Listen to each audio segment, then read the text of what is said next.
If you're thinking about buying a home in Irvine, here's the truth. The biggest mistake that you can make is starting your search without getting pre-approved. Whether you're looking for starter condos around the $500,000 range or multi-million-dollar estates, you could lose out on buying your dream home if you don't do this first step. In today's video, I'm going to be breaking down the top 5 things that you need to know while getting pre-approved here in Irvine, California.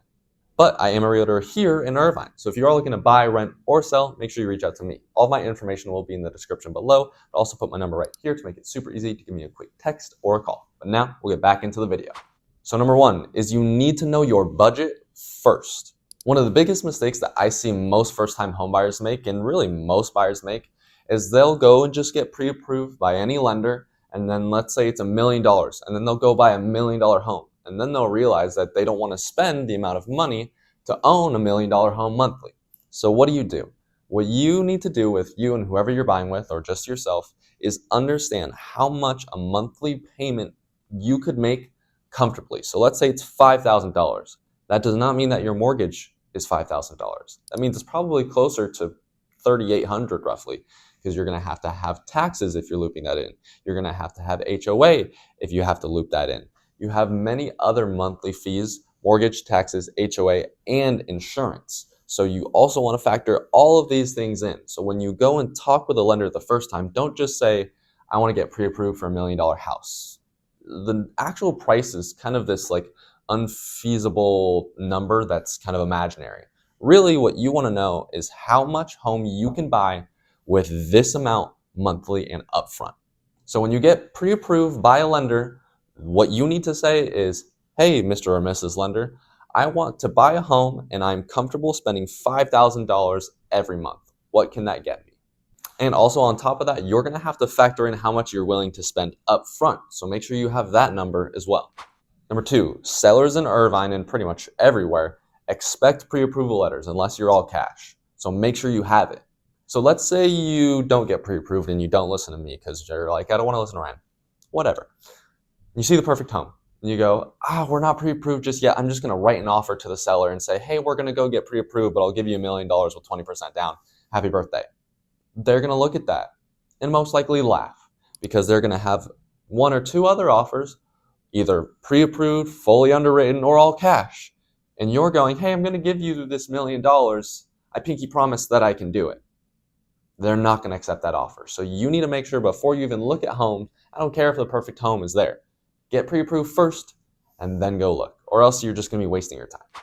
Number 3 is you want to make sure you work with a lender who knows all of their stuff, all of the costs, and breaks it down to you and knows the area. For instance, in Irvine, you have Mello-Roos, which can pretty much double your tax, meaning you might have double the monthly payments in tax every single month. So you want to make sure they factor that in and know all of those things, so that way they can tell you. What I always like to tell my clients is make sure when you talk with a lender, you get an estimate of costs. Now, this is an estimate, so don't go crazy if it's not the exact same, but you want to make sure they break down exactly what the costs are, where they come from, and how much they're going to be monthly when you buy this home. That way there's no surprise costs when you actually purchase the home. And 6 months later, you're going, how are all of these costs building up?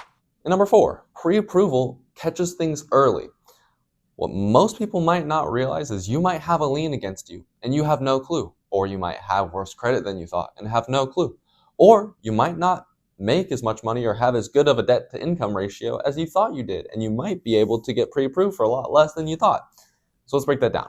Number 1, liens.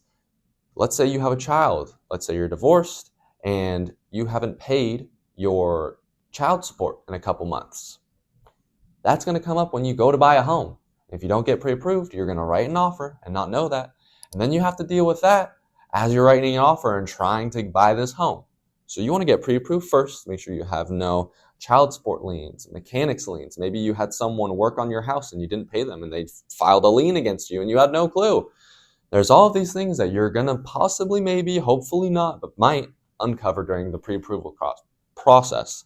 And especially with credit, that's something that most people really aren't checking all the time. So you might be able to build your credit for the next 3 months and get a little bit of a better pre-approval. You just want to do it now so that you figure it out and you can make it better if it's not where you're at.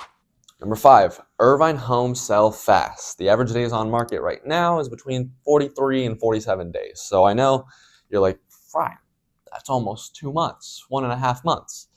I understand that. But you also have to understand that let's say you see the home 10 days after it's been on market and it's going to sell in 40. You have 30 days to write an offer and make a decision on possibly the biggest purchase of your life, maybe over $1 million. That's a very fast timeline, and it'll go like that. So when you're pre-approved, it takes away the guesswork, and you're not going to have to sit there for a couple days and go, can we afford it? Do we want to make the payments? All of these things you already know up front. So it saves you time, and in that case, it might save you a home that you would have lost otherwise. So those are the top 5 things that you need to know about getting pre-approved. If you want to get pre-approved now knowing all this, reach out to me. Again, I can put you in contact with a lender and make sure you get that done. But as always, thank you so much for tuning into this week's video. Make sure you don't miss next week's video and subscribe for that, because every single Friday I release a video on the benefits of homeownership and how to buy a home. So if you're interested in that and you want to buy your first home, or you're interested about real estate in general, make sure you subscribe. But again, thank you so much for watching this week's video. I can't wait to see you in the next one.